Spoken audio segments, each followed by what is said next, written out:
Over the past week or so, I've been testing out the new Blackmagic Camera app to see what's capable of. And in this video, I'm going to give you kind of my first impressions and first thoughts of using it.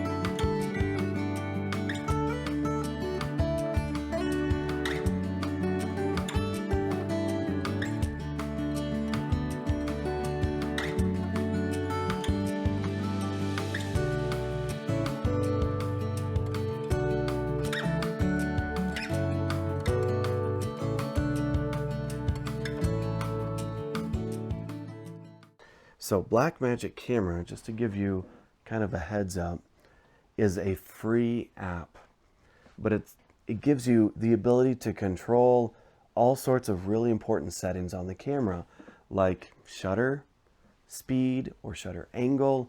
You can control ISO, white balance.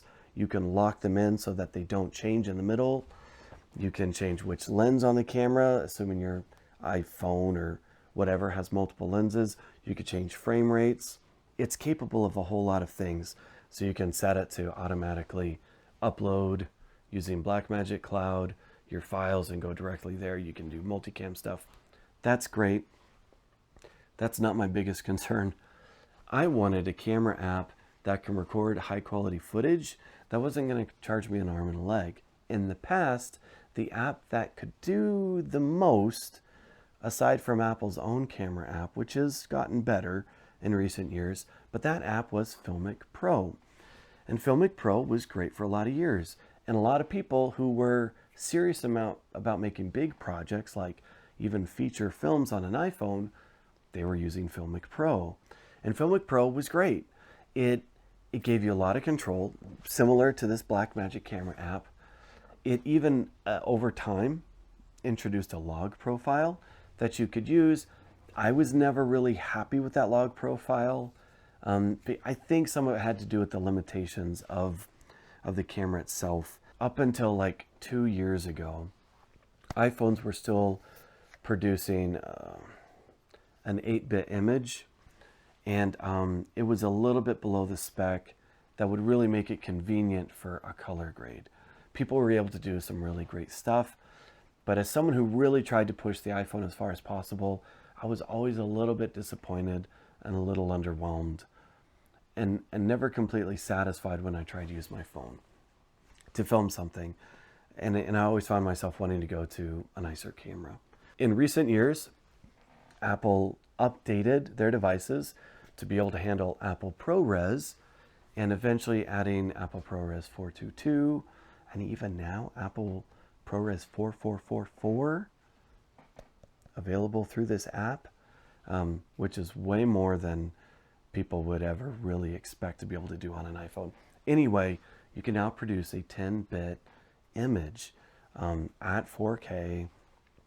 So not only are you recording at a high resolution, you're also recording at a higher quality bit depth, which basically has to do with how colors are rendered in the image. It means the file sizes are bigger, but it also means that when you go to grade it in the computer, you can push the image further without it kind of breaking down and looking horrible. Let's talk about what you can do with this. I've done a couple test videos lately just showing what the camera's capable. They weren't fancy. They're mostly static shots, just a little bit in there. But what I was trying to show is how much detail can you pick up in the image? What is the natural depth of field on this sensor without using Apple's cinematic mode? And how well does it resolve and show, light gradients like skies or shadows and things like that? The kinds of things that would really be exposed with a lower quality image on something like an iPhone. Now, the limitations of the phone is, even though you can record at a high bit depth, and you can record at a high resolution, you still don't have a sensor bigger than that.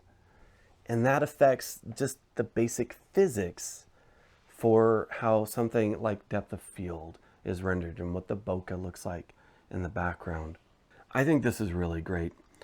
If you have an iPhone 15, you're going to have, well, the 15 Pro, you can plug in,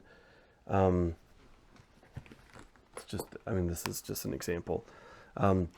If you have, say an external drive like I'm recording right now to a Samsung, T5, you could plug that drive into the bottom using Type-C cables, and you can record externally to the device.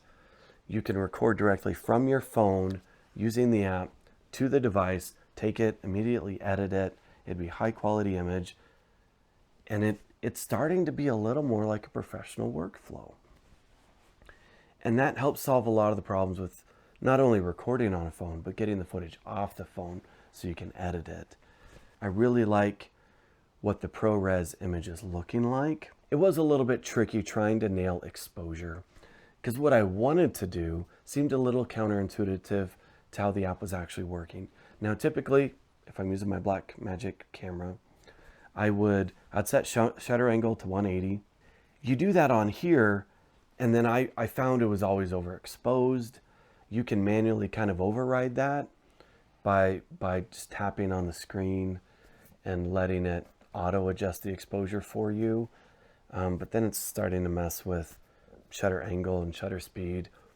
I haven't noticed it looking weird when I did that, but some of it seemed a little counterintuitive to how I've used apps in the past. I was shooting a documentary this summer, and it was the last day I was on this trip, and I had already packed up all my camera equipment. I just wanted to get a few extra shots, and I ran out using the Apple camera app, and I did a couple shots in ProRes, and I would have loved to have been able to use the Blackmagic Camera app, because I think it would have been a little bit better, because you can control which version of ProRes you're using. I could have controlled more settings than just what I was able to get on the Apple camera app. Now, I've received some criticisms and some comments in the test footage that I've posted. I made the videos available so that people could see what the camera can do, to just show some examples of what it looks like. And if you saw those videos, I hope that they're helpful for you. If you're interested in them, you can check them out here on this channel. But they're just demonstrating what the app is capable of. And right now it's capable of a lot. And this is version 1. If it's like other software that Blackmagic has created, like Resolve, or even the Resolve app for iPad, they're going to continue to update it.